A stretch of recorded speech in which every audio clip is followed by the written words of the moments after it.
a bit theoretical and find it like it's a very basic workshop or session, but again, it's one of the very critical webinar or session because we will be talking about basics and discussing more from a theoretical and practical perspective because in our day-to-day work, we use different terms, we use words for expressing our understanding and communication.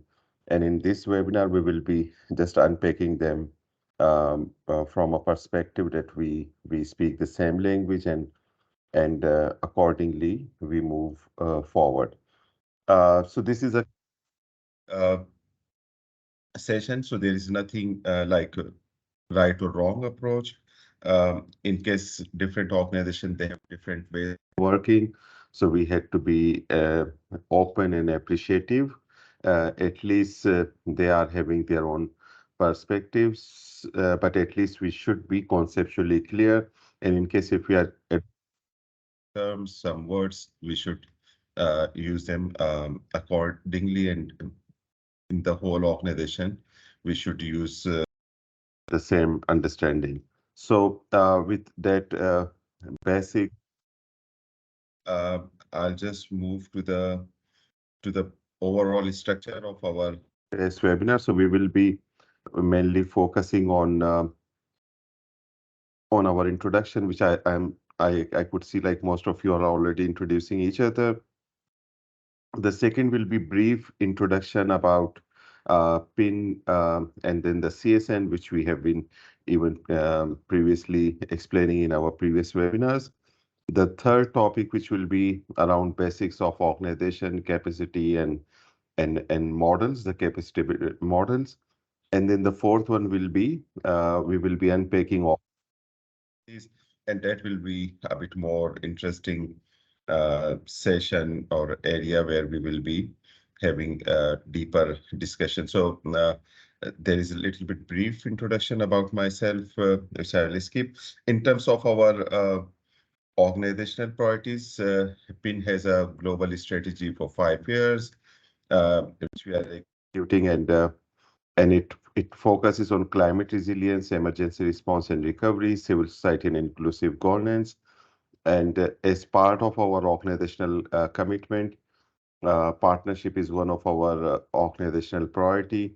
And for all our three pillars, the partnership is one of the key enabler, and that's where this webinar is coming in. And in terms of how we unpack our partnership priorities and strategy. So basically, we have 6 partnership principles. Those are structured around our experience working in development and humanitarian context over the last 30 years in many countries in different regions. And then they are also built around the current development or humanitarian trends around localization, grand bargain, and charter for change. And uh, then similarly, for making our partnership strategy a bit more structured, we have our partnership cycle, which is having again the 6 step, and those steps are elaborated. And in order to facilitate our programmatic pillars, our partnership agenda, we have the Civil Society Now initiative, which we are piloting currently in Nepal and Mongolia. It has a website which having capacity building tools and platform whereby different type of documents and templates they exist.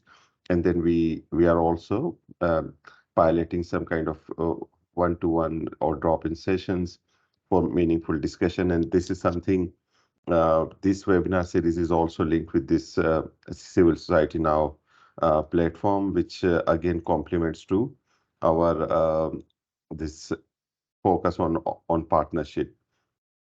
Previously, we had conducted 2 sessions on governance and board effectiveness.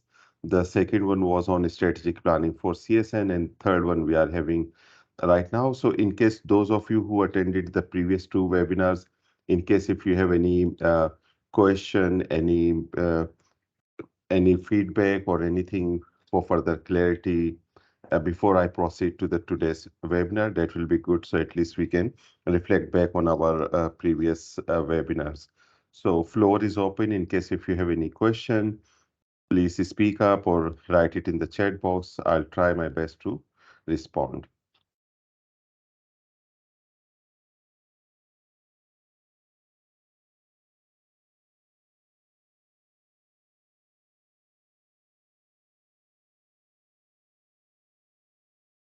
In case if you don't have any question, any comment, any clarity required, if you can give me thumbs up or smiley face so that I know we are good and then I can proceed accordingly. And I hope my voice is loud and clear.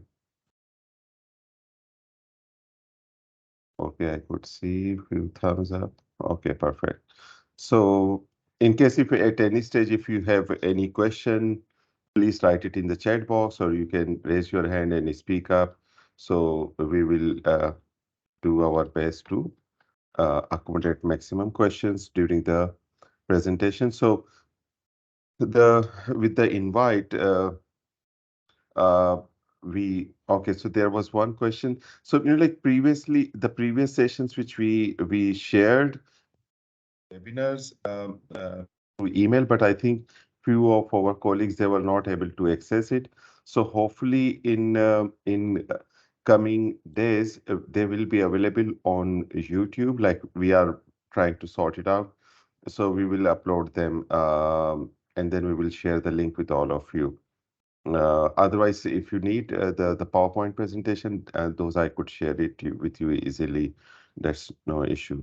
So today, what we will be trying to do, like we will try to address these key questions which we had shared in our webinar invite, and so this is something which we intend to, like cover, and it will be more interactive way of discussing these topics. And to begin with, we will start with a definition of an organization. Like depending who is defining from what perspective, if you will ask a government person or someone working for the business or corporate sector or someone from NGO, they will define it differently. But generally, from a development perspective, these three definitions, they are like the synthesis is similar. Like they are around individuals, groups, and for a common purpose or common mission. These are the key pointers which we can see in all three, like these definitions. Those are from a development sector perspective. So, like in our day-to-day work, we usually prefer these definition, but maybe some of us we don't reflect it that much because generally we are more practitioners, so we believe on our practitioner's perspective. So like we have shared this one question which is around how do we, if you can click on this menti.com and if you can use this 53936986 code. And then there is one question which we are just asking you, that how do we differentiate between NGO and CSO? Because we interchangeably use these two words, NGO, CSO. How do we differentiate between these two words? So it will be good to hear from you. Or in case if you want to write it in the chat box, you can write it in the chat box, or if you want to speak up, please feel free to speak up as you feel comfortable. Like you can respond this question. The question is, how do we differentiate between NGOs and CSOs?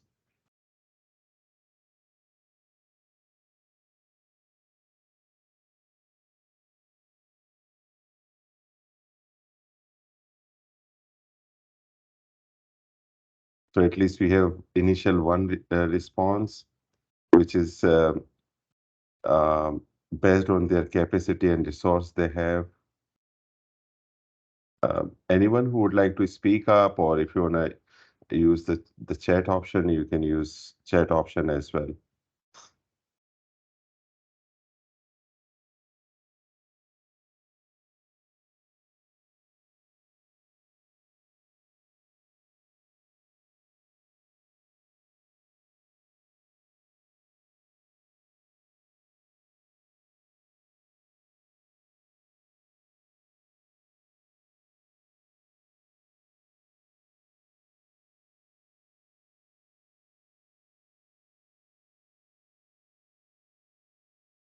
Then the second contribution was different legal status recognition.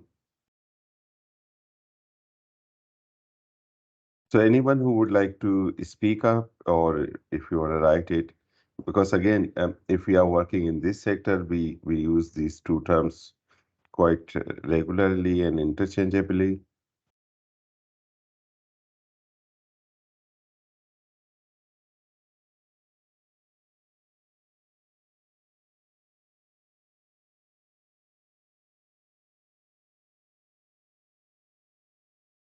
CSOs are not formally registered with DNGO, may not have all policies. A large NGO and are similar in their capacity is part of the CSO, and CSO is not necessarily the registered as an NGO. That's an interesting one. CSOs is a wider term, covers foundation, association, charities. CSOs include broader diversity of organization, like different typology. CSO is a broader topic, and NGO come under the CSOs. Okay, so like most of you are spot on, and it's just like if we like if we see from a perspective of uh, a different typology, like we have a different type of organizations. The listing is there, and we use the term NGO CSO interchangeably. They are same, they are different in a way depending from what angle we see them. In certain country context, the way the legal documents are defined, they keep the word NGO. In certain, they keep the word CSO, because that's where they keep their registration procedures accordingly. For example, in most of the countries, the CSO registration are managed under one authority, one ministry, or one law, whereas in many countries, they are managed by different departments, ministries, and authorities. So accordingly, they use different terms. And in general, like that's the in a broader sense driven from the country specific laws, but in general, if we see, uh, if someone historically, if we reflect it, the term CSO is more progressive, and it has been used lately, which is driven from the citizens individual, or from civic contribution, civic sense. Whereas if you see the word non-governmental organization, it spells out, like we are a non-governmental organization, or it spells out we are not a governmental agency, but then it doesn't indicate, or it doesn't define who are we. Whereas the term civil society organization, it gives a clear that connotation that we are a civil society driven organization, or we are a group of civil society working in a particular context, particular theme. So like this is something um, in a broader sense we can see the differentiation. As some of our colleagues they shared, CSO can be registered, it cannot, it can be unregistered. NGO in most of the cases is registered, again, depending from the country legal or regulatory context. It is like defined, determined. And again, the blur line in certain contexts. Uh, like it varies because, for example, we have certain type of association. We have private universities, hospitals, clinics, cooperatives, clubs. Those are between in between the two sectors. So like this uh, boundary or the circle, it defines like how different sectors they are having overlap, or the combination of two entities or two sectors it creates. Because we see in the service sector there are many entities. Those are legally registered as a non-profit or as a civil society organization, but then they operate as a corporate entity or as a profit-making or money-making entity. But on the back end, they have a different legal status. So this is something for our own, like basic understanding. So hopefully this is something clear. In case if anyone is having any question, any reflection on this, please feel free to flag it before we proceed further. Any question, any comment?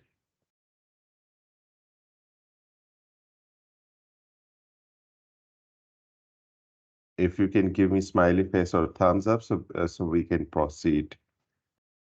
Um,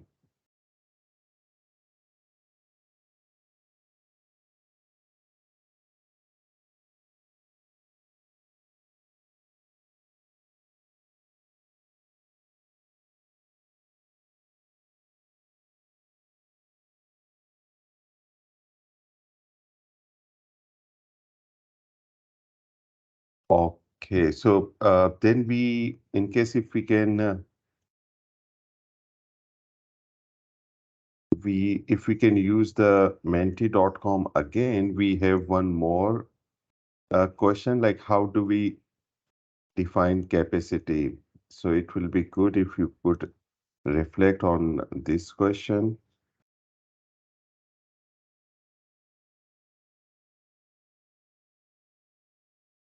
that how do you define capacity? Because this is the again another buzzword which we use quite a lot and interchangeably.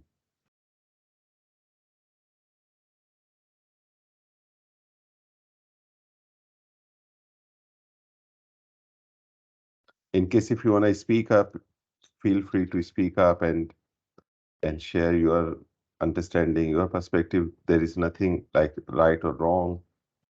Feel free to speak up. That will be good to hear some other colleagues' perspective.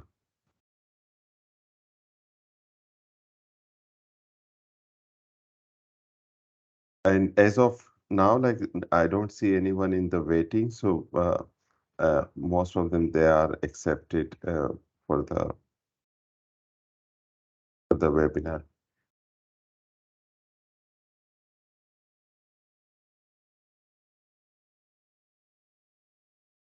So at least I could see there are few answers: skills, ability to apply, the ability to accomplish, ability to perform, ability, scope, set of competency, uh, defined policies, ability to accomplish something positive, advantages, potential time is experience and knowledge, organizational strength. So like the keywords which financial capacity, set of competency, stakeholders, capable human resource, knowledge on issue, strength. Okay, so these are like interesting dimensions, uh, and like you are spot on. So basically the keywords which all of you emphasize around ability, capability, capacity, competency. So like these are the key words, and few of them might be linked with individual, a few of them might are linked with individual and organizational, and few of them could be enhanced, developed, or improved with certain processes, tools, techniques. But again, having an understanding of ability, capability, and capacity. And currently, in our private sector and development context, the to conclude ability, capability, and capacity is structured in competency, and in certain organization they develop frameworks around competencies. So again, in our day-to-day work, we need to focus on all these four aspects, but the three they are more critical. Until unless if we don't have the able staff with the right type of skill set, then it cannot contribute to the organizational or individual capabilities, and then again it the same way it cannot contribute to the organizational or individual capacity. So this is something which we need to be mindful. And capacity is the measure of an organization's ability to pursue its stated mission to the satisfaction of its stakeholders. So basically, in terms of based on our ability and capability, we assess our individual and organizational uh, capacities, like what we have, what we don't have, what we need to build over the time. And again, this is something we need to unpack it further. So in general, we talk about capacity or capacity building but how we can make it more structured, how do we see which kind of model exists around it. So this is something which we will be unpacking it further. At this stage, if anyone has any question, any comment, please feel free to write it in the chat box, or use mic, speak up. Feel free, like it's more interactive. So far, I have been speaking up. It will be good in case if any of you have any reflection or question or addition or contribution. So then we can take it that one and move accordingly.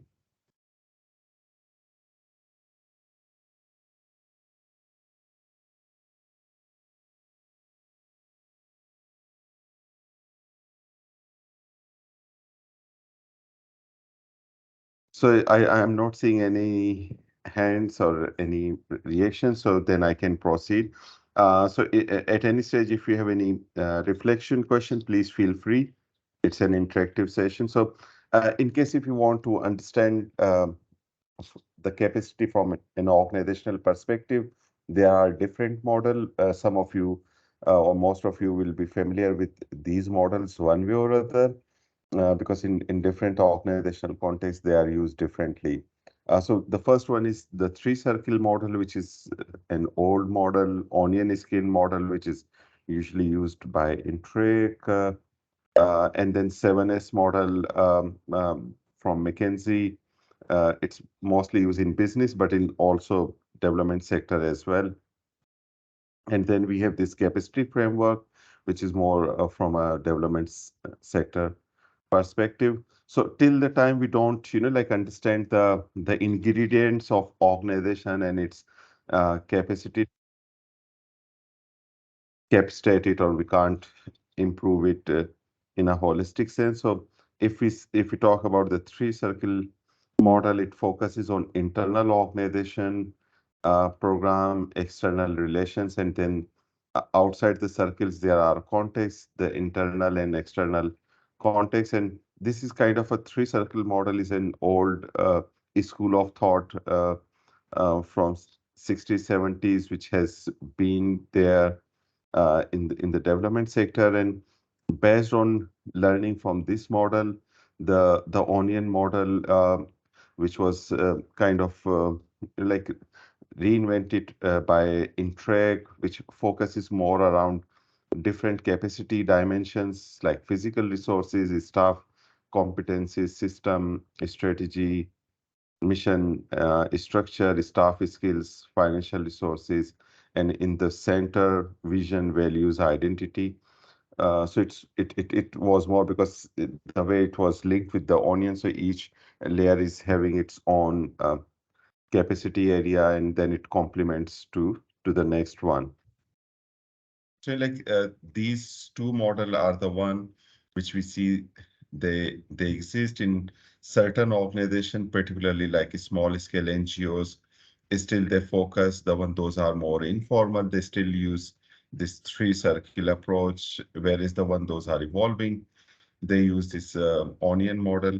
And if we see the the 7S model, which is kind of similar to the onion model, is used by business foundations and some social enterprise entities because it's more from systematic research and study. So that again in certain organization it is also being used in the development sector, and this is again a bit more linked with the like the way the Dutch uh, organizations or partos they use the 5C framework.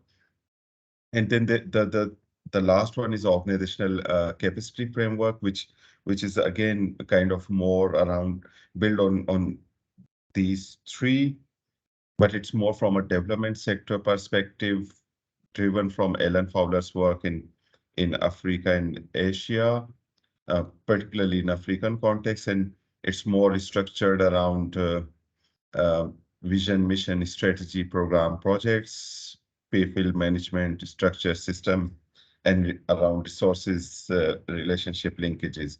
So this framework, it's more, like it has the elements of the three circle, onion, and 7S model, because again, from an organizational perspective, the dimensions of capacities, they are in a way similar. So basically, like this is something, a kind of a set of organizational capacity. I'm not sure how you see them or which kind of capacity you see in your organization, like you are having, you are lacking, or you don't prioritize them as such, or you don't see them from this model or from this theoretical perspective. Anyone who would like to reflect in any of these four models um, from their own understanding, from their own organizational dynamics, how do they view it?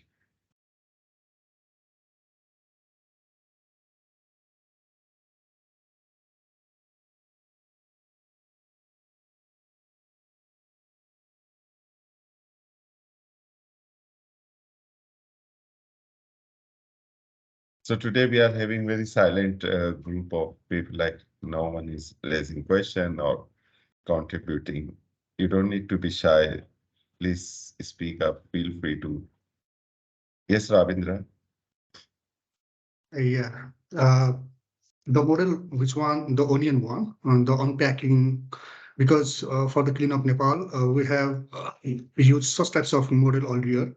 And during that time, while we are trying to write our strategy, during that time, we have that use that model and find out to digging of the organizing capacity in terms of human resource as well as the resources we have and our relation to the external development partners and our unit at the in terms of budget and our unit at the working approach, all those things we digging up throughout this model.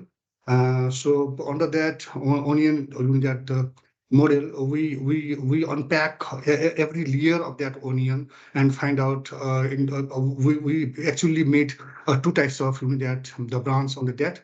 One is for the technical aspect of the organization, and another one is the financial terms. So digging all those things. So at the end, we reach out to the mission and vision of the organization. But every year, we find out where the organization is. Yeah. So based on that, we have tried to find out our capacities and where we have to move for better that to reach in line with the goal of the organization. So this is the model we have already did while we are write up for the strategy paper. Thank you.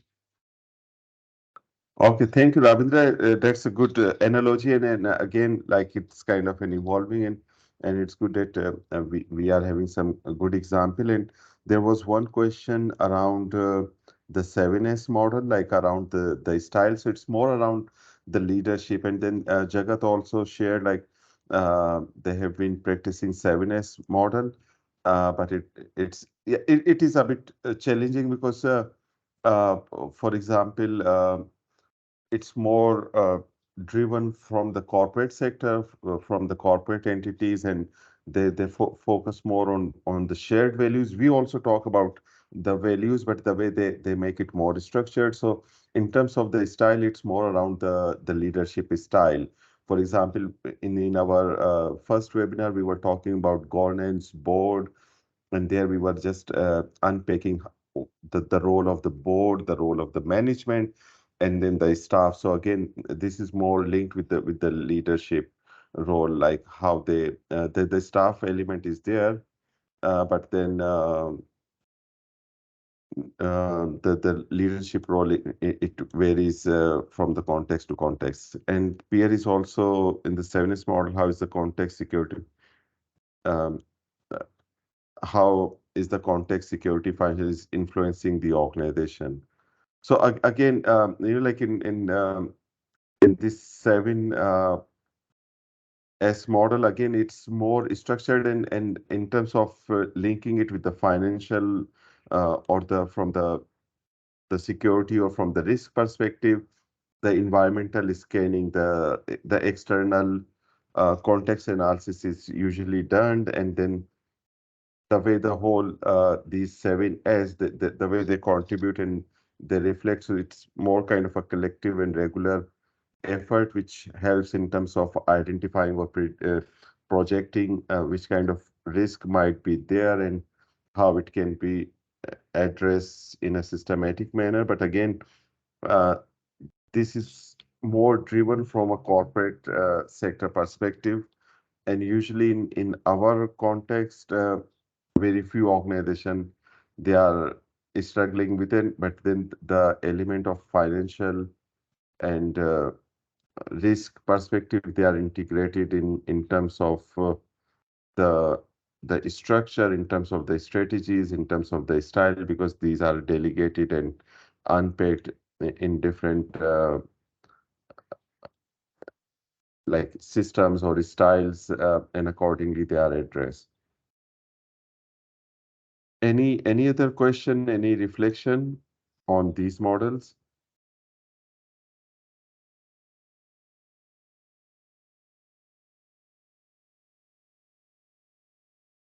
In case if not, so again, in terms of our organizational context, like having a clarity. So in our this webinar, we will be focusing on this organizational capacity framework mostly, because this is where I find it more relevant for the local NGOs and for even for international NGOs.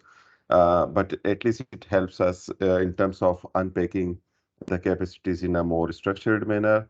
And here we will have a bit more discussion oriented session in next part, because that's where it will be better to have your reflection and question in again, till the time if we um, like if we are not having the right type of competencies or right type of capacities. Again, in our previous webinar, we were discussing around strategic planning. So in a life cycle of an organization, because of different gaps or different capacity areas, like organization, they grow, they die because of these capacity gaps or these external challenges.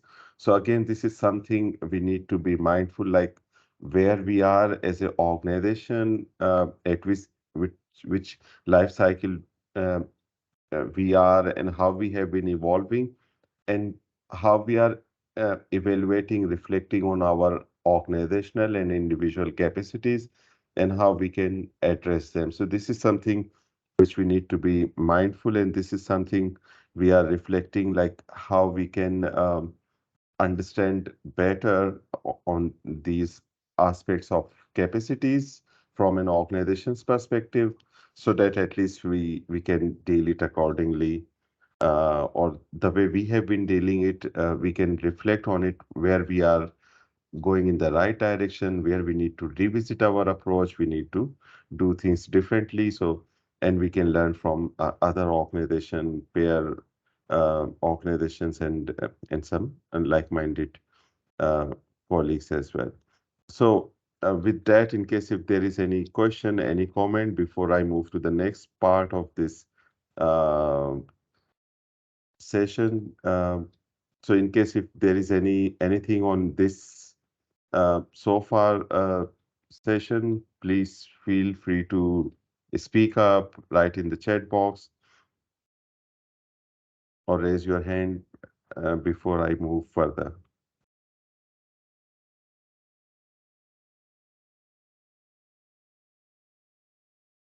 Okay. If you are not asking, then uh, let me ask you a question. So there is a question which I was struggling, or we were having good discussion in Iraq with one of our partner organization.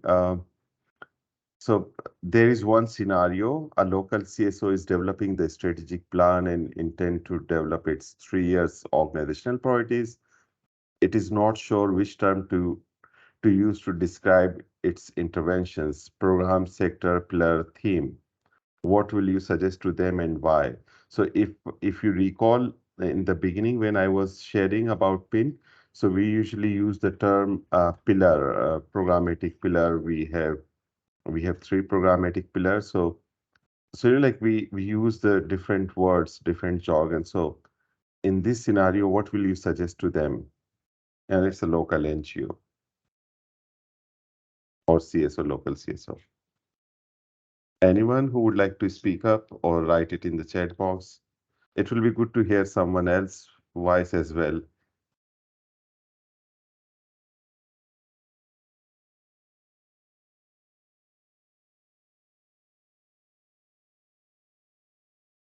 Yes, please. I would suggest them to use programs since they're local CSO, and I guess they're not having so much resources, whatever kind of, or staff. Probably they don't even have, as at least in my country, local NGOs mostly don't have employed staff, full-time employed staff. So in that terms, we cannot say that they can have sector or pillar, but they have program in which they are directed. Okay, that's a good. Yes, Ravindra. Yeah, it depends on which term the organization is carried on. For example, in Clean Up Nepal, because Clean Up Nepal carried the thematic area, because we have the thematic area mainly on waste management, water supply, and that the DRR sector. Like that, we have thematic area as well as we have proscopic areas also. So based on that thematic area, we define that particular thematic area with what types of intervention we can do in the futures and what types of budget we can carry on to accomplish that that particular time frame of that thematic area. So based on that, we use the term thematic area. And so under that thematic area, we describe the intervention, what types of intervention we are going for that particular 3 or 5 year strategic plan. So based on that, I suggest thematic area. Okay. And Davide, yes, please go ahead. Hello, thanks. Well, in my opinion, I would apply the same terminology. I mean, we also use as an international NGO pillar, which looks to me a bit more general, under which then also a CSO can have different programs, because we're talking about a strategy of 3 years old. So still programs may come and go, and as well as they can have a multi-sectoral approach under one pillar. So I think it really depends, of course, on the type of organization size, and so it should fit Yeah. their own. But as a general answer, I would say pillar, but still, of course, I would ask themselves what they envision for the coming 3 years. Thank you. Thank you. So again, like all of you are right. At least depending the organization, if it's a CBO, it's an NGO. If it's an NGO, uh, it could be, like a district level or a regional level or a national level. And then accordingly, the portfolio, um, and then the kind of relationship they are having, the kind of programming they are having, those things can determine. And there is nothing wrong, like if someone is using the programmatic one, the pillar one, or the thematic area, all of them, they are right. But again, the key pointer is we need to be clear why we are using program, as the way there was sharing. For example, within pillar, we could have programs, we could have multi-sectoral interventions. So, like depending how we are unpacking it or how we are defining it, and from the top to bottom, it should be the consistent. Because again, in certain contexts, it is determined from the kind of partnership relationship they are having with which kind of entities, and accordingly they try to follow their models or their ways of working. So again, it depends. I could see previously two other hands. If colleagues they wanted to contribute, please feel free. Sorry, I was just building it up on what was submitted by three of our colleagues.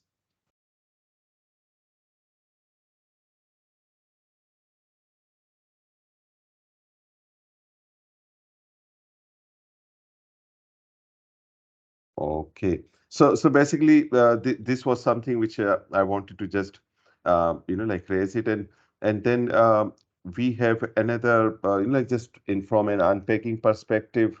So this is a bit basic one, so I'm not going to spend time on this one. And now here, the interesting bit comes where we define a strategy. The definition is there, which might be more generic, but then we interchangeably use the words strategy, approach, framework, key intervention. How do we differentiate between all of them? Are they same? Are they different? Which one is right? Which one is not right? How do you see and how do you reflect on these?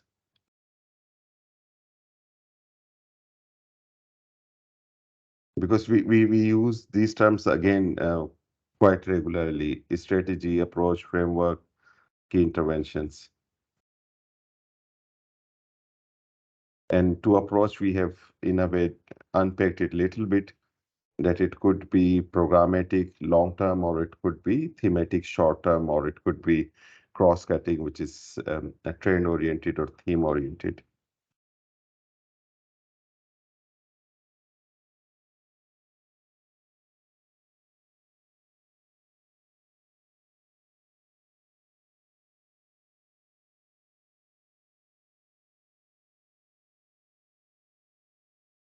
So are we clear on strategy, approach, framework, key interventions? Like what are these and how they are different, or are they same, or when to use what?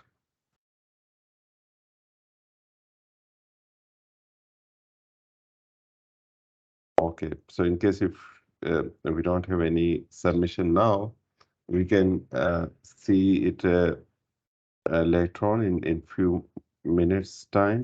And then if we unpack it, like the project and program, again, as previously we were sharing, like program, sector, theme, pillar. Again, for the program section, these terms, they are interchangeably used, and within like whatever term we call it, pillar, sector, or theme, or program, different projects, those are small, time bound, they fall within that program. So, and that's in some contexts the word which is used like portfolio. So again, that's also within this notion of program sector. So again, this is a very basic and simple. And in case if we can unpack it from a reality perspective. So like these are the some of the keywords which we use, and they can be defined, like how we are using them. So for example, we use the cross-cutting or thematic areas like right-based approach or civil society strengthening, environment, DRR, climate. And then we have pillar or program around education, health, YE, WASH, and then we have some kind of our approaches or strategies. Those could be community engagement, mobilization, advocacy, influencing, gender transformative. So like these are more around our approach and strategy depending how the organization is formed, which kind of work it has been doing. So then it defines or unpack it accordingly. But again, in a theoretical or in a practical sense, we need to be clear that where we are using the word strategy, where we are using the word approach, and where we are using the word interventions or framework or guidance or guidelines. Like these are the words which we interchangeably use. At any stage, if you have any question, please feel free to raise hands, or speak up. It will be good to hear. And then again, same way we have uh, structure, system, resources, linkages. And again, these are some basic definitions because these are also, in other words, we call them the support functions or the operations areas. Again, without these organizations, they can't operate, they can't uh, grow, they can't flourish. So these are also critical. And for these areas and functions, again, we use different type of tools, processes to nurture them. For example, within resources linkages, we have resource mobilization strategy or business development plan, or we have communication strategy. For systems, we have all our finance related tools. And then in terms of structure, we have our organogram or management structure or management KPIs. So just they help our, depending which kind of organization it is. If it's a small, then it will be having a different structure. If it is a national level NGO with field offices, different offices, then again, it will have a different structure with different type of management style, management system. So again, these are some of the pointers. Those are linked with the organizational capacity and they contribute. The previous discussion which we were having, like the way we use the word, like the approach one which we defined earlier, then we use the word framework, guidelines, guidance, standards, policies. So there are some definition. And again, in our day-to-day work, in many organizations, we have one way or other all these kind of different set of documents. And again, they contribute to different capacity areas, uh, and some of them are organizational requirements, some of them are government's regulatory requirement, and some of them are donors or partners requirement as part of the compliances or due diligence. And in order to translate them, we have following, like set of different tools, SOPs, checklist, and policies, manuals, and so on. The key question is, do we need all these different type of documents as a local NGO? Like what if we are not registered? What if we are a group of few individual, or what if we are a network of different CBOs or different civil society organization with different purposes? So do we need to have, like all these complexities of too many documents, and in certain cases we have very defined set of documents, but then they are not practiced, they are not implemented. So how do you see them? What are your own reflection? And do you have any quick reaction on these different capacity areas and different set of documents. We interchangeably use them, refer them, and develop them.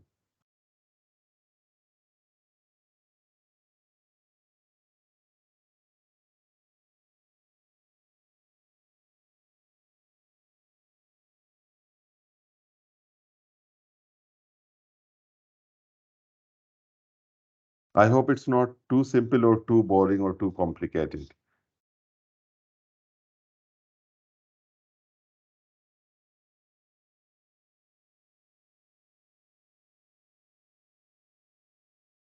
Yes, Ravindra. Yeah. Uh, in terms of cleanup Nepal, we have different 14 policies, including guidelines. For us, yes, you know that the policies matters. This types of document matters for the compliance mitigation and to comply the organization, you know, that work in line with the government rules and regulation. We have to follow that one, as well as to also adhering the funding organization, you know, that the terms and conditions for that. For example, we have common cost policy. You know that. For example, if we did any types of expenditure, so the donor organization they clearly mention do not claim solely if the expenditure is related to the whole organization or common purposes. So we cannot just claim that that the expenditure to the simply for one funding organization. So we divide that expenditure to different organizations. So for that, we have need that common cost policy with the scientific mode that we use the calculation basis. So this is the terms we use basically use for the recruitment process and to that genuinely how we recruit or how we do the performance appraisal of the staffs and to motivate the staff. So we have the staff retention policy. Yeah. So these are the terms. So another one we have for the common mitigation of the documentation for the purpose of compliance mitigation. We have that the compliance mitigation guideline. So compliance mitigation guideline is kinds of the if we one only that the program activities that based on that what types of required document we need to settle that particular event. So it might be that uniformity for all those projects. The organization, its value and its dignity for its dignity also. We cannot just simply one donor organization call for this document and another organization call for this document and where is the dignity of the organization? So best to mitigate all those kinds of things. So we have prepared that document and that document clearly indicate, yes, this is the basic required document to settle down every kinds of activities. Either we hire that the vehicle or we hire a human resource or we hire a consultant for any purpose. So based on that, we develop that document also. So there are certain documents we have required to that to work for accomplishing compliance mitigation kinds of things. So we have that document. Even we thought like that the 14 documents are 14 policies are even not enough. Even we require some more documents which we require to that policies we require to mitigating our work. Yeah. Thank you, Ravindra, for sharing this insight. So, if I may raise this one, what if an organization doesn't have all these different set of documents, but it is having good programmatic work in the field? How do you see that organization, or if you want to partner with them, what will be your immediate reaction or reflection?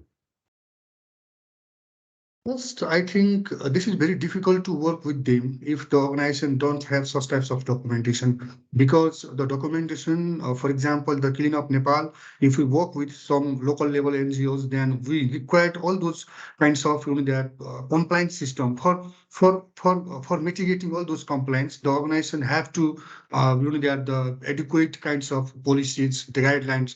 Without guideline, without term, the format, without a template, how they can mitigate all those kinds of things. So there might be a difficulties to have a partnership with them. So this is the Now, one of the things. Ravindra, like you are spot on, but the question is, for example, they are having a good practice. When they are having a good practice, it means the tools, the template they have one way or other, they are using them perfectly. maybe what they are not having a policy, manual, or SOP, but then they are, like the basics. So in that scenario where, like the practice wise things they are in place, but the fluffy stuff like the policy, the framework, the manual, SOP or guidance, guideline, it's not there because they are like a local CSO. So how do you, like view from a working perspective?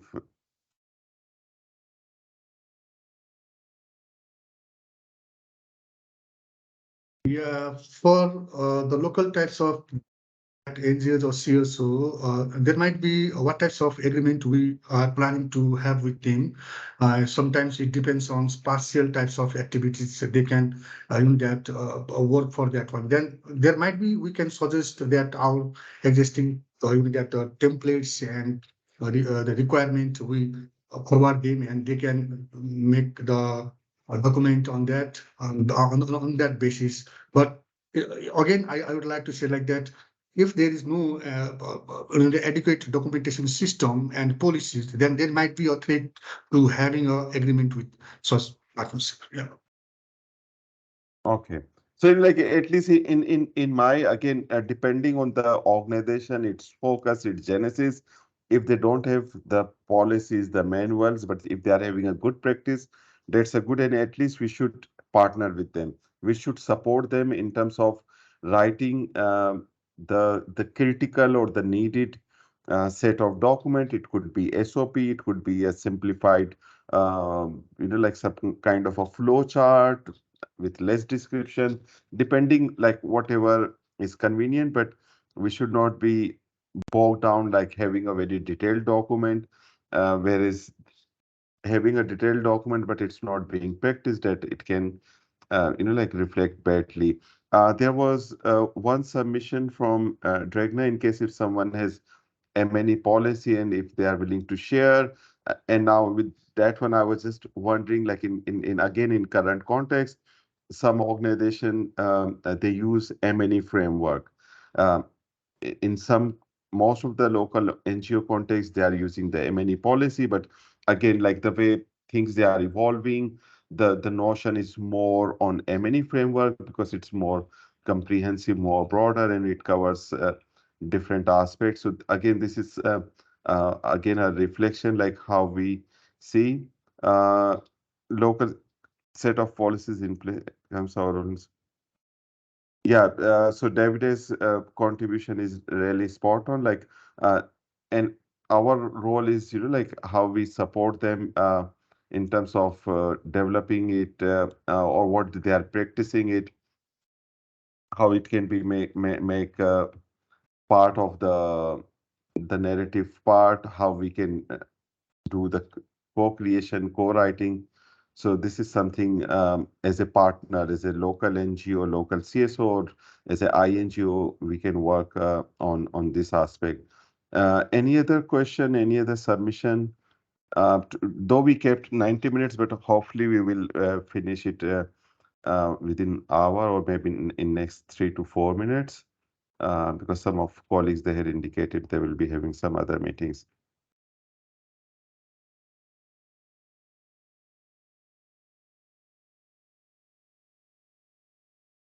Any question, any comment?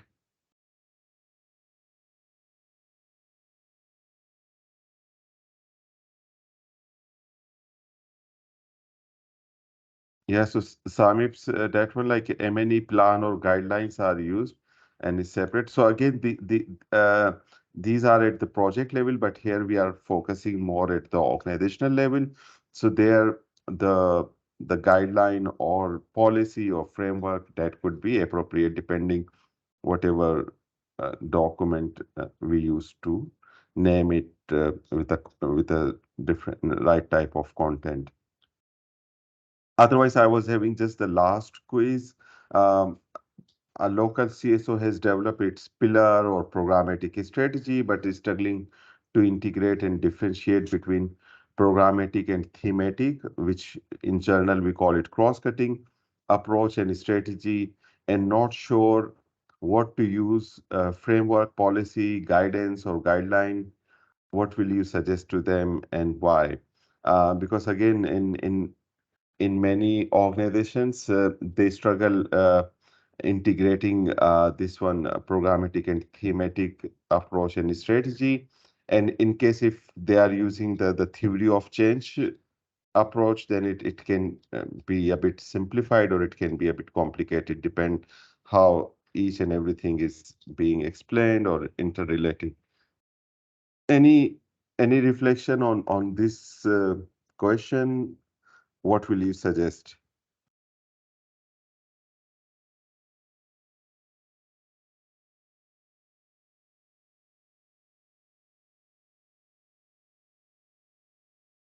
In case if you don't ask a question, then I will be having some quiz for you. So at least we have some collective reflection and collective learning.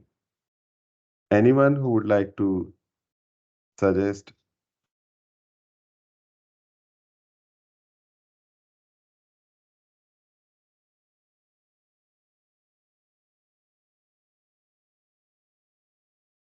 Uh, Me- yes, Sanja.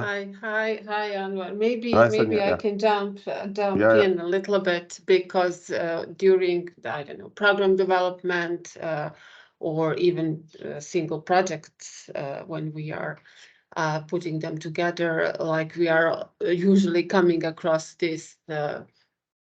um, this question, like how to integrate many cross-cutting issues that are now important to integrate when it comes to programming. So, for instance, I don't know, like social inclusion or gender equality.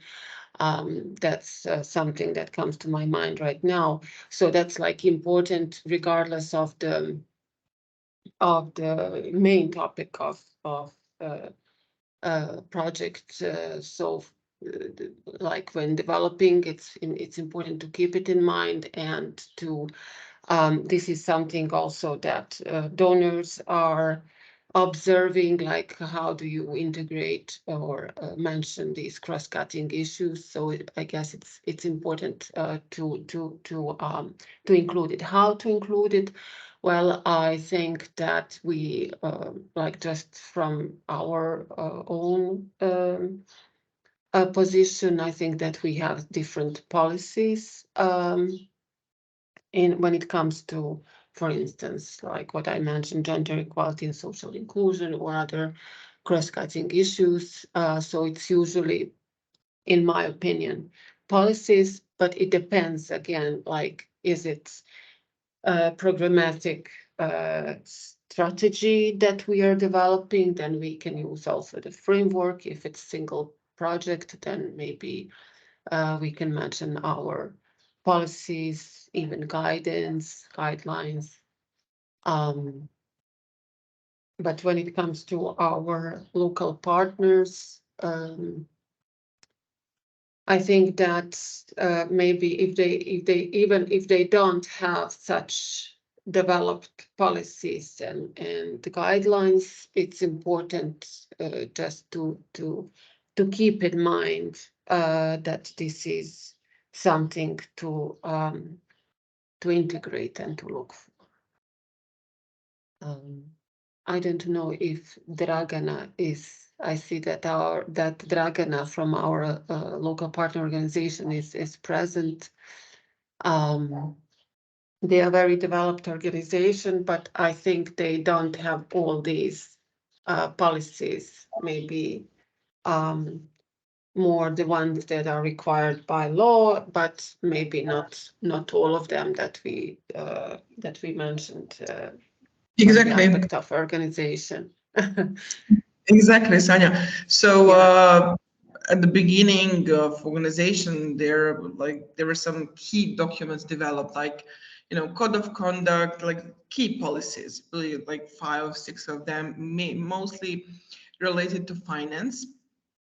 And now we are developing about 20 of them, which are more in detail. Because it is really necessary to have them, because if you want to apply to bigger funds, you really need to have all these things in place. The good thing is that we are basically trying to describe what we are doing because we are already operating in this way, but it is not written. And this is definitely a challenge. Thank you, Sania, and thank you, Degna, for sharing these insights. Anyone else who would like to contribute?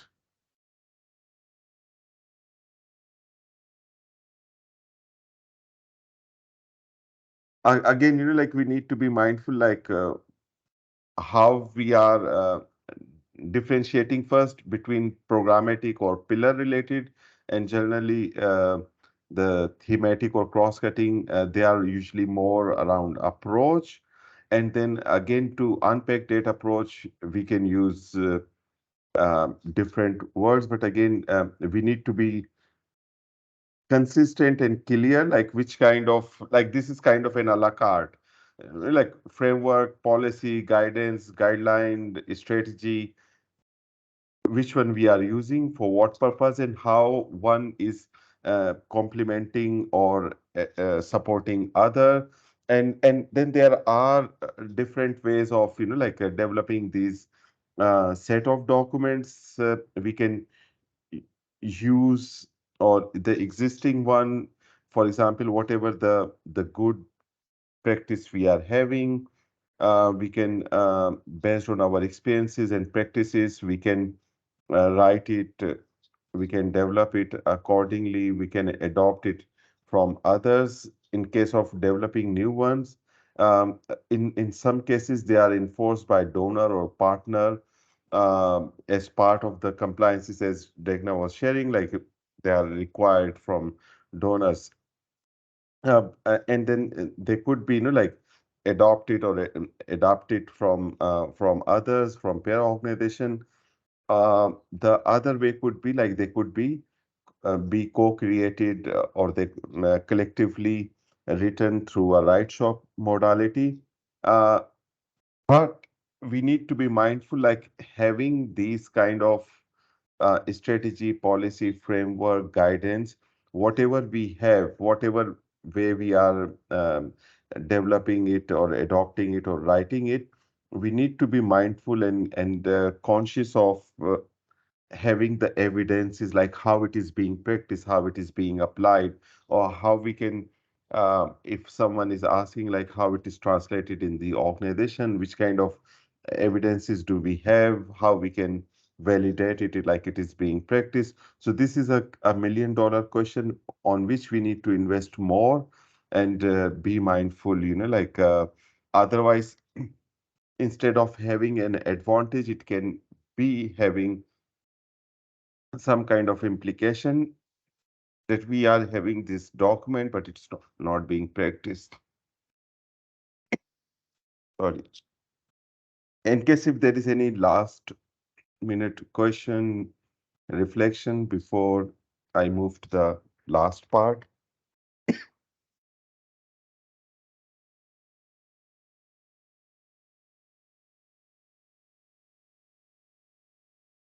I don't see any hands. So basically we have, like today, by today, we have covered 3 webinars, and the fourth one, which we will be again continuing this webinar, we will be focusing on capacity building or strengthening, and then the role of CHS due diligence, as a few of our colleagues, Ravindra and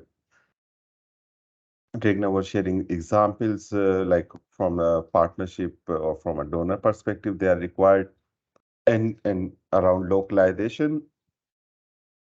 And in so far, like in our previous webinars, mostly it has been me, but next time in our next webinar, we will be having some local NGO representative. They will be sharing their perspective, their insight, like how they have been dealing with this one. So it will be more from a practitioner's perspective, but I will be facilitating it, and looking forward for our uh, fourth webinar. I will confirm the date. The time will be the same, but the date most probably will be 6 June. And we will unpack this whole topic of capacity and capacity building and how other initiative, the current trends, they are linked with that one. Yes, Pierre, please. I just wanted to react with a thumbs up. That's all. Sorry. Okay. Okay, perfect. So we will like share with you more information about that one. So hopefully we will have two CSO representatives sharing their insight, and we will share something which we have learned from the capacity building experience. So looking forward for our next webinar. In case if you have in between any question, any comment, please feel free to approach us, and we will share the recording of this webinar with you along with the slide. And in case if you need any further support, you can always approach us, and looking forward for our continued engagement. With that, thank you. In case if there is any last minute question, please feel free to speak up or write it in the chat box.